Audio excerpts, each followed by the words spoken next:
Hello guys, welcome to Ramsey's Myth and Magic Corner, where we discuss mythology, science fiction, and all sorts of amazing stories. Today we're going to be discussing the birth, life, and death of one of the most famous mythological characters.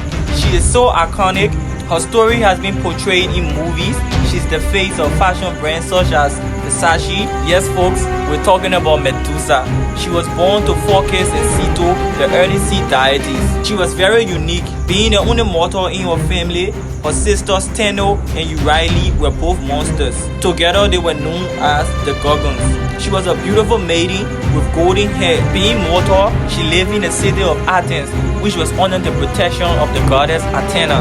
And eventually, she became a servant of the goddess Athena. Serving in her temple, her immense beauty drew large multitudes of people to the temple ground, wishing they could look at her while she go about doing her temple duties. As Athena was a virgin goddess, all her followers was required to keep the virginity. One day, the god Poseidon, in guise of a human, entered the temple and saw Medusa going about her temple duties. She looked so beautiful and he grew attracted to her at once. Now here's a little backstory.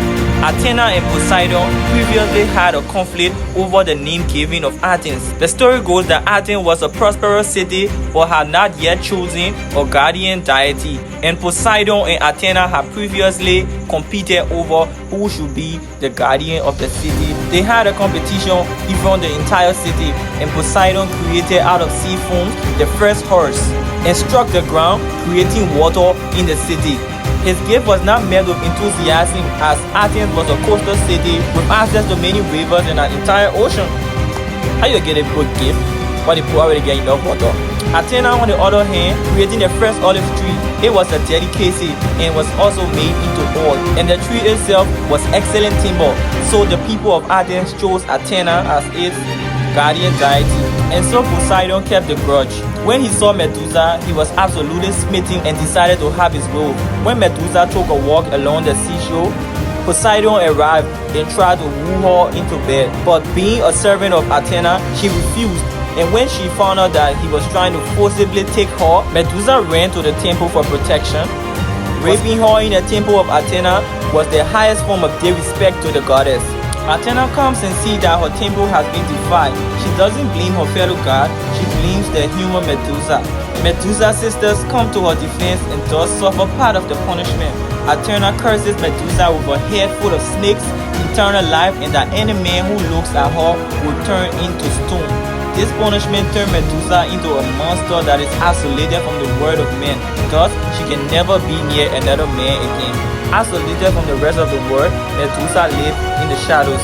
Now, here comes the hero of this story, Perseus.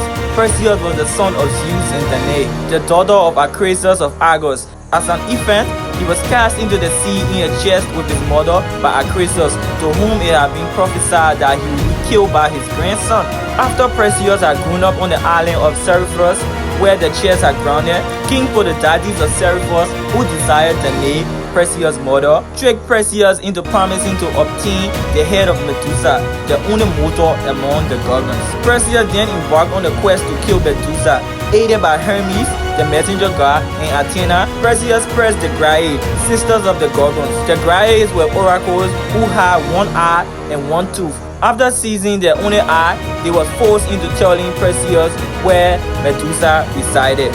He was then given wing sandals by Hermes, which enabled him to fly, the cap of Hades, which conferred invisibility, a curved sword, and a shield gifted by Athena, in which he would look at the reflection of Medusa without accidentally staring at her face.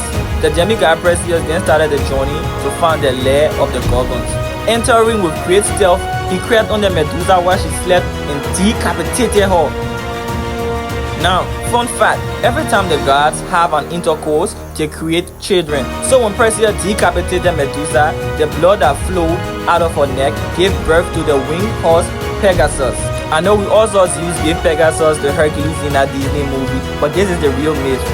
He placed the head of Medusa in the special bag given to him, and on his way back, he saved the Ethiopian princess Andromeda. Andromeda's mother Cassiopeia had claimed to be more beautiful than the sea nymphs, and that angered Poseidon. So he had sent a flood and the sea monster Leviathan to destroy the city of Ethiopia.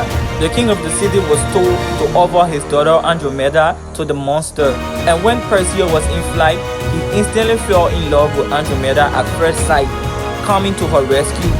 He pointed the head of Medusa in the face of the sea monster, turning it to stone instantly and saving her and the city from total disaster. Afterwards, Perseus married Andromeda and continued his journey to carry the head to Polytites. Perseus arrived at Seriphos and confronted the king Polytites, turning him and all his supporters to stone with the head of the Medusa. Afterwards, he gifted the head of Medusa to the goddess Athena to be placed on her shoe as a sign of strength. Perseus then accompanied his mother Danae back to Argos, where he accidentally struck his grandfather Acrisius while throwing the discus. That rhymes. Thus, finally fulfilling the prophecy of the oracle. The story ends with everyone seeing Perseus as the hero while Medusa was the villain. I honestly think Athena was wrong in her decision of turning Medusa to a monster, because she was the patron goddess of virgins. Women in ancient times looked up to her for protection. So, cursing Medusa for something her fellow god did was absolutely unnecessary. But that's how the story goes, and that's it, guys. I hope you tune in next time for the next video. Please don't forget to like and share this video.